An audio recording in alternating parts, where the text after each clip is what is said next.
Pierwsze pojazdy, które dziś można nazwać skuterami, powstały po I wojnie światowej i przypominały trochę mocno przerobione Wigry 3 z silnikiem. Na popularyzację tego typu pojazdów trzeba było poczekać aż do zakończenia II wojny światowej, kiedy to w 1946 Enrico Piaggio wraz z ziomkami stworzyli Vespę. Tak w skrócie, w zniszczonych powojennych Włoszech ludzie potrzebowali jakiegoś taniego i prostego środka transportu, a skuter ten idealnie spełnił te wymagania, zyskując światowe uznanie. To sprawiło, że inni producenci zaczęli produkować i ulepszać tę koncepcję. W 1996 roku Lech Wałęsa demonstracyjnie stawia się do pracy w Stoczni Gdańskiej. Na godzinę. A potem ta sama stocznia upada. W Oslo Adam Małysz po raz pierwszy wygrywa konkurs Pucharu Świata w skokach narciarskich, a królowa Elżbieta pojawia się w Polsce. Tymczasem we Włoszech jakiś Giovanni złożył ten skuter.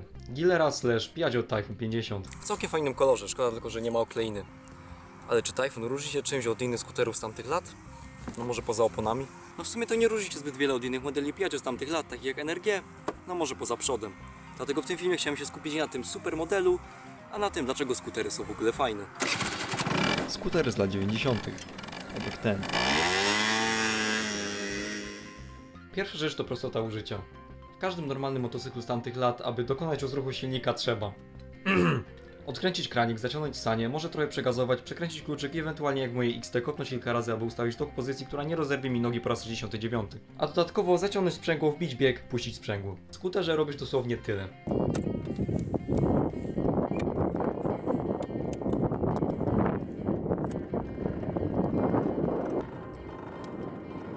Dzięki tej prostej obsłudze każdy jest w stanie siąść na skuter i po prostu odjechać.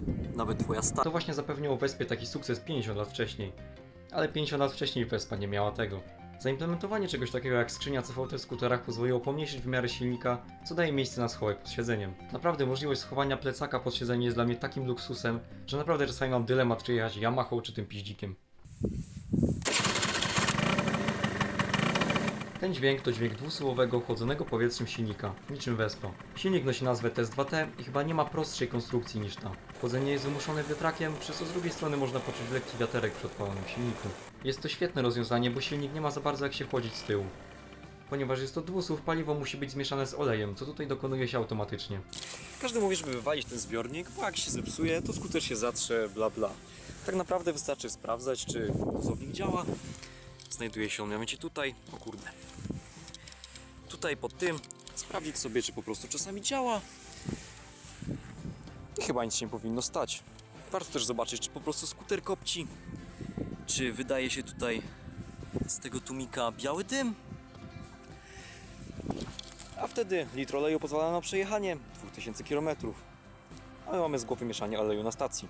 Nie dziwię się, że na skuter mówi się czasami kibel, bo pozycja na nim jest taka sama jak o 6 rano przed szkołą, a dodatkowo schowek pod siedzeniem potęguje wrażenia toalety. Brakuje tylko spłuczki. Dzięki tej pozycji połączonej z dość nisko położoną kierownicą, wyższe osoby będą szybko cierpieć na skoliozę. Ten egzemplarz waży niecałe 80 kg, a jak wiemy, im niższa masa, tym więcej swobody w manewrowaniu. I chyba właśnie ta pozycja połączona z wagą i dźwiękiem silnika na wyższych obrotach sprawiają, że 50 na godzinę odczuwa się jak około 100. Wrażenia potęgują się jeszcze bardziej, gdy pochylimy się do przodu. To sprawia, że pomimo 4 koni mechanicznych jazda skuterem potrafi być naprawdę zabawna.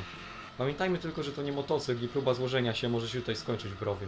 Dodatkowo Typhoon ze swoimi oponami jest w stanie pokonać jakiś tam teren, choć ogranicza go trochę prześwit i zawieszenie. Nie wiem, czy to tylko mój egzemplarz, ale przednie widelce strzały są tak twarde, że boję się każdej dziury. Na szczęście tył odrabia straty. Ktoś może patrzeć na te plastiki i myśleć, on był składany z kilku czy co? Tak się składa, że jest to replika Typhoona używanego na Formule 1 przez brytyjsko-włoski zespół Benetton Formula. Problem w tym, że z mojego ktoś ściągnął okleinę, a jej cena jest piekielna. Podobną współpracę nawiązali też z Ferrari, co zrodziło NRG z okleiną z kuniem. Spójrzmy teraz na skutery z lat 90. Proste w obsłudze, naprawdę cieszące oko. Jak na niego patrzę, to myślę, ej, fajny skuter. W dodatku masa specjalnych edycji. Skutery osiągnęły szczytową formę właśnie wtedy. Potem nadeszli chińscy producenci ze swoimi tańszymi odpowiednikami. Oczywiście były wykonane gorzej, ale w skuterze rolę grała cena, przecież to w końcu tani środek transportu. Dzięki temu oferta tych markowych firm zaczęła się pomniejszać. Zobaczcie, ile modeli miało Piaggio w latach 90. A teraz ostał się tylko Zip i to z 4 zamiast dwusuwowym silnikiem. Czy Chińczycy robią coś ciekawego? Niestety w większości są to podróby innych firm i to wcale nie takie tanie, jakby się mogło wydawać. Ten kibel wytrzymał 25 000 km, miejmy nadzieję, że to prawda, i nadal wygląda i jeździ bardzo dobrze. Nie sądzę, żeby chiński skuter trzymałby się tak samo za 30 lat. Niestety czasy się zmieniają, czas płynie i nikt nic na to nie poradzi. Dlatego moim zdaniem warto dbać o takie stare pojazdy jak ten, nawet jeśli to tylko skuter, bo już ich nie przybędzie. Mam nadzieję, że ten kibel prędko się nie zatrze i że uda mi się naprawić jego małe wizualne niedogodności, a może nawet położyć swoje ręce na oklejenie Benettona za jakieś rozsądne pieniądze. Jeśli masz skuter, napisz w komentarzu amen. Znaczy, napisz jaki masz skuter. Siema.